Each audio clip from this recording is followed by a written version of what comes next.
코리아 디스카운트라고 우리가 이제 얘기 많이 하잖아요. 네. 디스카운트만 얘기해요. 코리아 버블이 있어요. 수급이 살아나면 사면 되는 거고 네. 수급이 꺾이면 팔아야 된다. 미국 시장, 일본 시장 가는 게 나쁜 건 아니지만 한국 시장과 무엇이 다르고 어떻게 다르냐가 정리되지 않으면 그럼 뭐 맨날 똑같은 거죠. 떨어져서도 사야 되는 것들은 어떤 거냐면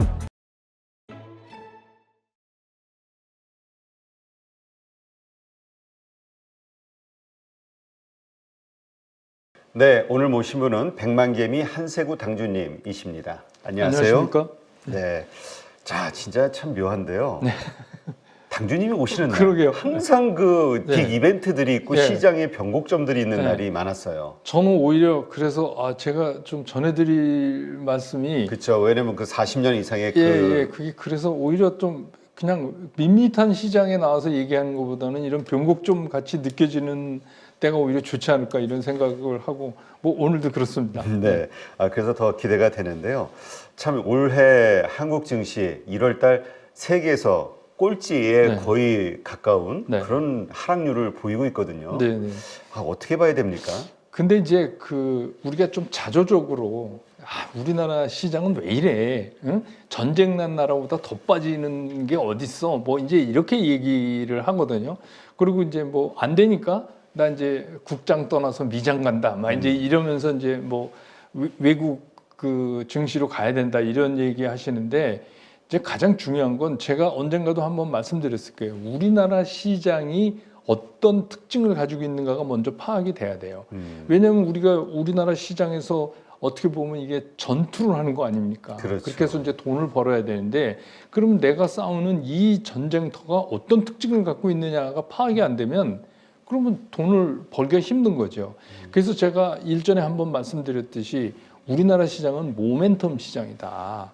미국 시장을 밸류에이션 시장이라고 한다면 우린 모멘텀 시장이니까 우리가 투자 결정을 하는 게 모멘텀 시장에 적절하게 맞는 방법을 써야 된다. 그래서 우리나라 시장은 그 어떤 시장보다도 수급이 우선한다.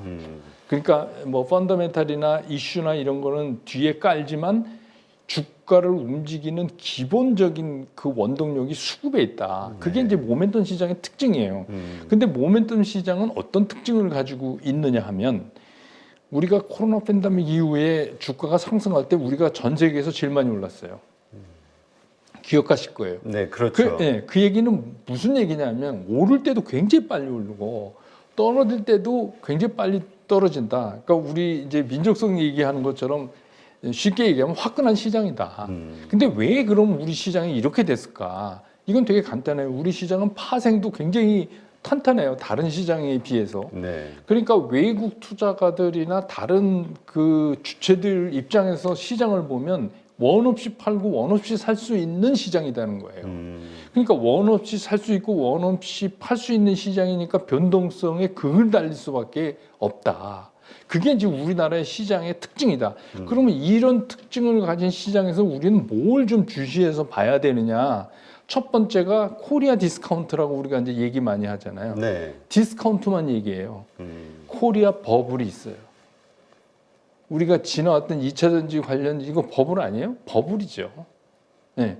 밸류에이션은 훨씬 뛰어넘는. 근데 그렇죠. 거기에 그럼 외국인들이 그때 당시에 막 공매도가 밸류에이션하고 비슷할 때 공매도 치겠어요? 정신 나가기 전에. 공매도도 그게 거품이라고 생각하는 한이 쪽에서 치는 거잖아요. 그러니까 그 얘기는 뭐냐면 우리가 맨날 주가 빠질 때만 우리 시장은 왜 코리아 디스카운트 막 이렇게 얘기하고 실제로 코리아 버블이 일어날 때는 그냥 오르니까 좋아 이러고 그냥 개의치 않는다는 거죠. 근데 오르니까 좋아가 그 버블이 나중에 우리한테 상당한 상처를 줘요. 네. 그렇기 때문에 우리 같은 이런 모멘텀 시장에서 우리가 기억해야 되는 거는 뭐냐면 디스카운트와 버블이 동시에 존재한다는 거예요. 그러니까 그 존재하는 데서 내가 어떻게 운용을 해야 여기서 살아남느냐를 생각을 하고 투자를 해야 된다. 그래서 제가 늘 말씀드리는 게 그런 시장의 특징이 수급보다 더 강하게 나타나지 않는다는 거예요.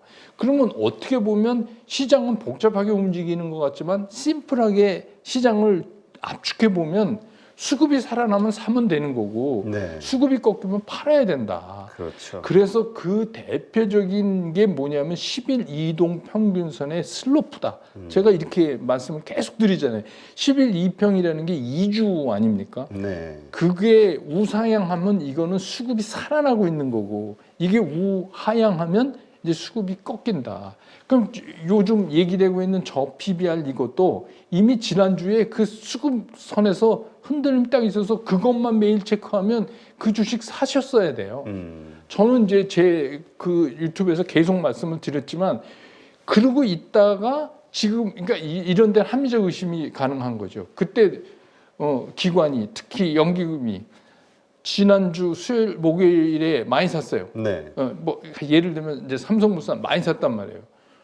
그때는 일반인들이 잘 몰랐어요. 그렇죠. 예, 저 PBR 얘기가 나올지 어떨지 몰랐는데 아무튼 샀어요. 여러분 한번 다시 돌려서 보세요. 그럼 샀단 말이에요. 근데 그렇게 샀어도 숨길 수 없는 게 있다고 제가 얘기했잖아요. 외국인 사건, 기관인 사건, 어떤 무슨 작전 세력이 사건 숨길 수 없는 게 10일 이평이 흔들린다는 거예요. 그러면 움직여요. 네. 그러면 적어도 내가 주식 투자를 하려면 중요 기업들에서 10일 이평에 아주 현저한 움직임이 있는가 없는가만 매일 체크해도 우린 그걸 찾아낼 수가 있다. 근데 일반 투자가들한테 다 뭐 아나운서 해주는 거 아니잖아요. 아 이제부터 저 PBR 얘기하겠습니다 이런 거 아니잖아요. 그렇죠. 그럼 우리는 그러면 연기금은 뭐 어떻게 미리 샀지? 이런 합리적 의심을 하고 거기다가 볼멘 소리 할 게 아니라 그걸 우리가 시장에서 찾아야 된다. 그리고 월요일부터 저 PBR 얘기가 슬슬 나오기 시작하면서 지금 더럭같이 딱 붙은 거 아니에요. 근데 이것도 너무 나가면 제가 말씀드리는 것대로 코리아 버블이에요. 근데 우리는 펀더멘탈 시장이기 때문에 그렇게 갈 수밖에 없어요. 그러면 이거를 잘못됐다고 얘기하기 전에 내가 이런 시장에서 투자를 하려면 어떤 자세를 가지고 투자를 해야 되는가를 먼저 정리해야 된다. 그러니까 결국 우리 한국 시장의 이러한 특징을 이해하고 이걸 그럼요. 그냥 활용해야지 네. 여기에서 나 혼자 거슬리는 네. 생각이나 행동을 하면은 네. 어려운 거다. 그러니까 뭐 어떤 분은 저한테 이제 뭐 그런 질문 하시는 분도 있어요. 아, 미국 시장 가면 미국 시장 어떻게 보지? 그래서 저는 그냥 이렇게 하면 미국 시장 저 잘 모릅니다. 저는 한국 시장에서 40몇 년 경험을 했지 미국 시장은 여러분하고 거의 비슷해요. 뭐 전해오는 뉴스만 들고 그 뒤에 배경이 될 만한 그런 사연들을 저는 모르기 때문에 그렇습니다. 이렇게 이제 얘기를 하죠. 근데 우리가 예를 들어서 미국 시장, 일본 시장 가는 게 나쁜 건 아니지만 글로 진입을 하려면 한국 시장과 똑같이 그 시장도 분석이 돼야 돼요. 그렇죠. 이 시장은 한국 시장과 무엇이 다르고 어떻게 다르냐가 정리되지 않으면 그럼 뭐 맨날 똑같은 거죠. 아, 네, 맞는 말씀입니다. 자, 그래서 이제 미국 증시가 막 오를 때도 빠지던 한국 증시, 이제 미국 증시가 조정을 받게 되면 그때는 어떻게 되지? 이거 걱정이 생기는 거예요. 이제 우리가 두 가지 측면으로 볼 수 있잖아요. 우리는 1월 달에 계속해서 코스피 기준으로 해서 5% 이상, 코스닥은 7% 이상 이렇게 빠졌어요. 1월 달이. 근데 이제 미국은 계속 상승했잖아요. 어제 이제 파월 의장이 얘기하는 바람에 좀 흔들려서 깊게 빠졌다고 해도 1월 달 다 상승한 거란 말입니다. 네. 근데 이제 미국 시장도 가만히 보면 이런 거예요. 이슈가 없어졌어요. 그 실적 시즌에 우리가 전체적인 미국 시장을 끌고 가는 게 흔히 얘기하는 그 매그니피센트라고 세븐이라고 하는 대형 기술주들이었잖아요. 걔네들 발표 다 했어요. 그리고 반영되고 그러니까 이제 없어요. 그거 할 게. 그러니까 네. 이제는 딱 기다릴 게 파월 200개 없는 상황이 딱 된 거예요. 그리고 1월 중순이 지나면서 미국 시장의 특징이 뭐냐면 꼭 장중에 매물이 나왔다가 장 끝날 무렵에 다시 들어올리고 이런 거를 반복하고 있다. 그 얘기는 무슨 얘기냐면 여기서도 이식 매물, 소위 얘기하는 그 먹은 물건들이 자꾸 팔고 싶게 사람들을 만든다 하는 거죠. 그러다가 이제 파월 의장이 이 얘기를 하니까 어제 이제 덜컹 내려앉았어요. 근데 이제 덜컹 내려앉은 게 일시적인 건지 아니면 이게 이제 계속해서 미국 시장도 좀 조정받으면서 쉬어가는 거를 예고하는지는 2, 3일 더 봐야 되겠지만 그렇죠. 그렇지만 미국 시장이 조정이 받을 때 한국 시장이 오르느냐 안 오르느냐는 진짜 이거는 점쟁이 같은 얘기인데 근데 우리가 파악할 수 있는 게 있어요. 왜냐하면 제가 말씀드린 대로 우리 시장은 수급을 우선으로 하는 그 시장이기 때문에 가장 중요한 건 강력한 수급의 주체가 뭐겠어요? 외국인이죠. 그렇죠. 그러면 과연 외국인들이 들어오느냐? 외국인들이 들어오느냐를 그거 뭐 2, 3일 늦게 샀다고 별일이 벌어지는 게 아니니까 그거를 파악해야 돼요. 그러니까 절대 수급의 주체가 지금 외국인이에요. 우리 시장에서는. 네. 그러니까 그거를 체크하시면 아, 미국 조종을 받지만 우리는 우리 나름대로 근데 우리 나름대로 되려면 우리만 갖고는 안 돼요. 소위 말하는 이제 이머징 마켓 쪽으로 좀 시각이 이 외국인들이 시각이 좀 틀어져야 되는 문제가 있어요. 네. 거기에 이제 절대적인 게 중국이죠. 그러니까 이제 중국이 어제 뭐 5년 만에 최저치 아니에요. 예, 그러니까 그렇죠. 중국이 뭔가를 우리한테 시그널을 보여주지 않으면 그러면 단기간에 이렇게 반등 정도로 끝날 가능성도 있다. 그래서 중국이 살아나야 우리도 좀 그 이머징 마켓의 그 투자 쪽으로 이렇게 턴하는 그 혜택을 좀 볼 수 있지 않을까 이렇게 봐서 중국도 뭐 계속 좀 체크해서 보셔야죠. 중국 시장도. 네. 네. 자, 그렇다면 지금 그러니까 코스피는 말씀대로 최근 며칠 그 정부의 밸류업 이런 어떤 이야기들이 나오면서 지주사 혹은 낮은 PBR 주식들이 막 오르면서 뭐 보니까 수급도 다 그쪽으로 쏠리는 것 같고요. 그래서 그쪽은 괜찮은데 문제는 이제 코스닥 거를 팔아가지고 그쪽으로 가는 기관과 외국인들 때문에 이제 개인들도 그걸 따라가야 되나? 코스닥은 계속 이렇게 무너질 수밖에 없나? 이 고민들에 빠질 수밖에 없는 거죠. 코스닥 주식 들고 있다면 팔아야 되나? 근데 이제 코스닥 주식도 어떤 종목이냐에 따라서 다르죠. 이제 코스닥 주식 중에서도 여러분이 잘 보시면 그 10일 이평선의 우상향이 지속되고 있는 것들이 있어요. 이런 거는 뭐 서둘러서 파실 필요는 없을 것 같아요. 근데 다만 이제 그 역배열상에 있다. 그러면 이거는 이제 시간과의 다툼을 우리가 계산을 해야 돼요. 내가 이거를 시간을 많이 소비해서 기다릴 거냐, 아니면 이걸 팔아갖고 옮겨갈 거냐. 그렇게 생각하는데 그래서 이제 제가 항상 현금은 조금 있어야 된다 이런 말씀을 드리는데 PBR도 마찬가지예요. PBR 주식도 조금 전에도 말씀드렸지만 그 PBR 주식도 이제 이번 달에 뭔가 대책이 밸류업하는 대책이 나온다 하는 거 아닙니까? 그렇죠. 근데 이제 PBR이 예를 들어서 근데 저는 이런 거예요.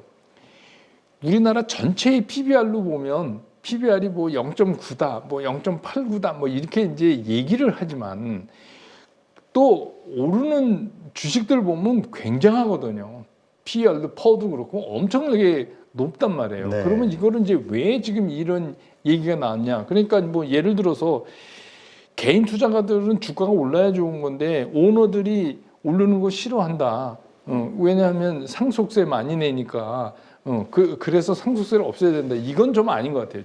제 생각에. 네. 상속세는 물론 과한 부분을 맞게 줄여야 되지만 문제는 이런 겁니다. 만약에 저 PBR 주식이 비상장이 된다면 그 오너는 상속세를 자산평가대로 내야 되니까 지금 0.8이면 1만큼 내야 되잖아요. 그렇죠. 그러니까 그게 굉장히 무서운 거라면 차라리 너 여기 아무 짓도 안 하고 난짝 엎드려서 그러고 있지 말고 그러면 새로운 사업을 하든지 소액 주주들한테 위하게 예를 들어서 매수해서 자산을 매수해서 소각하든지 이런 거 안 하면 너 나가서 세게 세금 내 이렇게 얘기가 되려고 지금 이제 이거를 하는 것 같고 그렇게 돼야 돼요. 근데 이제 문제는 뭐냐면 너무 화끈하게 달아버렸어요. 너무 빠른 시간에.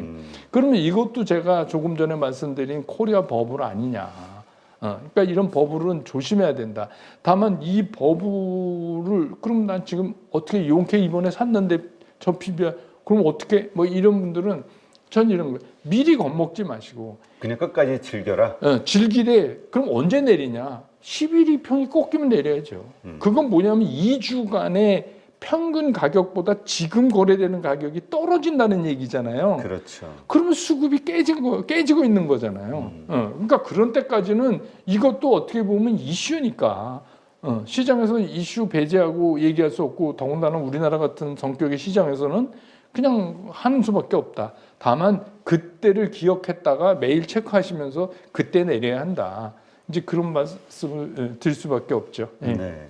지금 그러니까 이제까지 사실 그 우리가 하나의 테마를 형성하면서 올랐던 많은 주식들이 있잖아요. 네. 그 뭐 2차 전지도 네. 그렇지만 2차 전지는 그러나 어쨌건 지난 가을서부터 쭉 밀려 네, 내려오는 네. 과정이 있었고 뭐 AI 주라든가 이런 것들 최근에 뭐 반도체 관련 중소형주들 많이 올랐었단 말이에요. 역시 버블 논란이 있을 정도로 올랐고 이런 거 그래서 좋아서 가지고 있던 분들 입장에서는 갑자기 막 30%씩 막 마이너스 나니까 대응도 못 하고 네. 이럴 때는 어떻게 해야 됩니까? 근데 종목 교체를 해야 될까요? 이게 대응을 하셔야 돼요. 그러니까 이런 거잖아요. 항상 이 주식을 팔 것인가 말 것인가를 결정할 때 항상 그 일반 투자가들이 첫 번째 생각하는 게 뭐냐면 저는 매수가가 얼마입니다. 이렇게 꼭 얘기를 하세요. 근데 여기서 매수가는 진짜 아무런 의미가 없어요. 그건 그냥 본인 얘기지 시장에서는 그분이 얼마에 샀는지는 전혀 의미가 없다. 그러니까 제가 늘 말씀드린 것처럼 이 시장은 디스카운트와 버블이 계속 이어져 나가는 시장이기 때문에 그게 예를 들어서 수급이 깨지는 순간이면 거의 내 주식이지만 내가 아닌 제3자가 와서 팔아주는 것처럼 팔아야 한다. 진짜 야멸차게 그냥 딱 그것대로 팔아야 된다. 그렇게 됐으면 이렇게 많이 깨지지가 않잖아요. 그러니까 그때 거기에 자꾸 감정을 해서 그치. 이 주식이 얼마나 좋고 앞으로 얼마나 잘 나갈 건데 그리고 내일이면 반등에 성공할 거야. 뭐 그런 거 그런 것 때문에 이거를 못 하시는데 제 생각에 매매할 때는 그래서 그냥 느낌으로 매매를 하지 마시고 우리 시장 전체에 대한 어떤 자기만의 기준점을 딱 정하셔갖고 그 기준에 벗어나서 이제는 매도해야 된다 이러면 그때부터는 매수가가 필요 없어요. 매수가를 생각하실 필요가 없어요. 그냥 딴 사람이 와서 팔아주는 것처럼 원칙대로 딱 그냥 하셔야 돼요. 네. 그러니까 그거 연습을 많이 하셔서 그게 잘 되는 분은 아마 우리 대표님께서도 여기 뭐 슈퍼게임 유명한 분들 많이 오시니까 많이 들으셨을 네. 거 아니에요. 저도 이제 그분들 많이 접하면서 그 사람들이 잘하는 이유는 뭐냐면 자기가 정한 원칙이 어떠한 경우에도 지켜요. 어떠한 경우에도. 그러니까 그게 굉장히 중요하다. 그렇게 생각이 들어요. 맞아요. 그 단순한데 그 원칙을 지킨다라는 게 참 어렵고 원칙이 없는 분들이 아마 대다수일 거예요. 네, 대신 느낌으로 하죠. 느낌으로. 좋을 것 같은데, 네. 나쁠 것 같은데. 네. 알겠습니다. 자, 그렇다면 지금 그 정부에서 나온 그 밸류업, 이 저 PBR주에 대한 대책, 이게 또 하나의 시장을 왜곡하는 거 아니냐, 뭐 이런 의견도 있지만 또 어쨌건 증시에 도움이 되는 거 아니냐, 뭐 이런 얘기도 있고 이게 어떤 영향을 미치게 뭐 될까요? 궁극적으로 그 저 PBR 주식들에 대한 그 손은 좀 돼야 돼요. 제가 보기에도 그게 왜 저 PBR이냐, 왜 자산 가치보다 그 시가총액이 적냐 이런 얘기잖아요. 그렇죠. 그 얘기는 뭐냐면 이 회사가 도대체 매력이 없다는 거예요. 그렇죠. 사람들이 보기에 이 회사는 뭐 하는 회사야? 돈은 많은 것 같은데 이런 거잖아요. 그러면 그 많은 돈을 가지고 주식시장에 싹 숨어서 이렇게 있는 뭐 전체가 그렇다는 건 아니지만 일부 오너의 입장에서는 그러면 그 소액 주주들 입장에서는 뭔가 주주 친화적으로 배당도 많이 하고 또 뭐 현금 많으면 좀 소각도 사서 소각도 하고 이렇게 해야지 되는 거 아니냐. 그러니까 그렇게 하는 과정에서 밸류업이 되는 거 아니에요. 그러니까 제가 아까 말씀드린 대로 그거 안 하려면 그냥 상장하지 말고 나가라.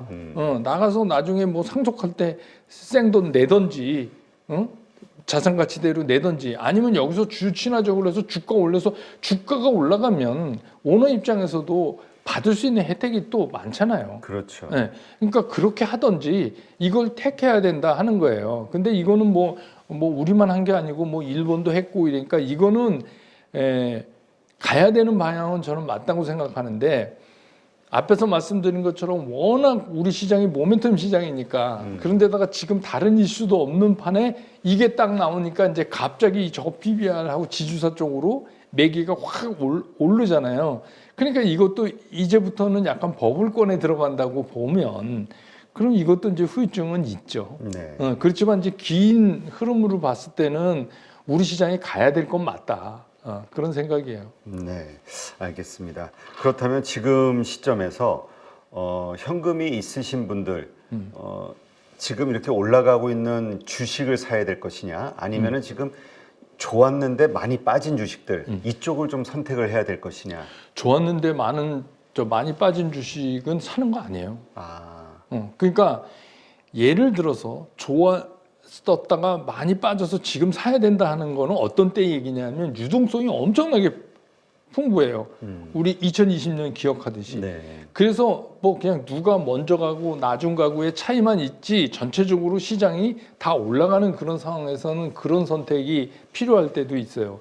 그렇지만 지금 계속 빠지고 있다는 얘기는 무슨 얘기냐면 수급 라인이 죽어 있다는 거거든요. 네. 그 얘기는 여러분이 아마 보시면 제일 밑에 일봉이 있고 그 다음에 5일선이 있고 그 위에 10일선이 있고 이렇게 역배열이 돼 있을 거예요. 뭐 얘기 하나마나 그런 주식이에요. 그러면 그거는 사면 안 되죠. 왜냐하면 또 지루한 시간을 많이 보내야 되는데 다만 떨어져서도 사야 되는 것들은 어떤 거냐면 10일 이평이 우상향 쪽으로 플랫하다가 들면서 5일 이평이 10일 이평 위에 있고 일봉이 5일 위에 서서 움직이기 시작하는 거.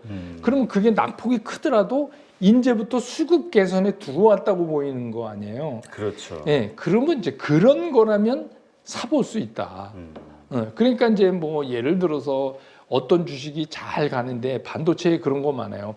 팍팍하게 11, 2평이 서서 잘 가는데 이게 뭐 매일 오를 수는 없잖아요. 그럼 가다가 좀 이렇게 빠지고 가다가 빠지고 그럼 제가 이게 너무 겁먹지 마세요. 왜냐하면 11, 2평이 수급 라인인데 네. 그게 죽지 않으면 주식이 어떻게 맨날 오릅니까? 그러면 그때는 좀 그냥 기다렸다가 그 다음에 또 가고 그럽니다. 그러니까 이게 계속 반복. 다만 10일이 꺾이면 조심해야 된다. 이거는 전체적인 수급 라인이. 그래서 지금 우리 뭐 많잖아요. 반도체, AI, 뭐 AI가 확장되면서 로봇, 이제는 뭐 온 디바이스 AI, 뭐 없는 게 없잖아요. 그렇죠. 이제 그 확장성이 굉장히 크니까. 그러니까 이제 그런 쪽에라든지 그다음에 이제 뭐 인류가 이제 자꾸 추구하는 게 그렇다 보니까 바이오 쪽에도 새로운 개념의 이런 것들이 자꾸 나오고 이제 뭐 일론 머스크는 뇌에다 칩까지 심고 막 이러니까 이제 그런 쪽이라든지 그러니까 또 정통적으로 돈을 앞으로 계속 잘 벌어 당분간 나갈 수 있는 뭐 해운 쪽이라든지 뭐 많아요 그런 것들은. 네. 근데 그것들이 실제로 그런 그 모양새를 수급 라인의 모양새를 갖추고 있나가 먼저 점검돼야 될 것 같아요. 그래서 무조건 많이 빠졌다고 사는 거는 아닌 것 같고. 네. 네, 알겠습니다. 지금 이렇게 많이 변동성이 커져서 힘드신 분도 있고 또 즐거우신 분도 있을 텐데 뭐 주식시장이라는 게 어떤 종목을 들고 있느냐에 따라 희비가 엇갈리는 거니까 지금 말씀하신 당주님의 말씀 잘 참고하셔서 대응하시기 바랍니다.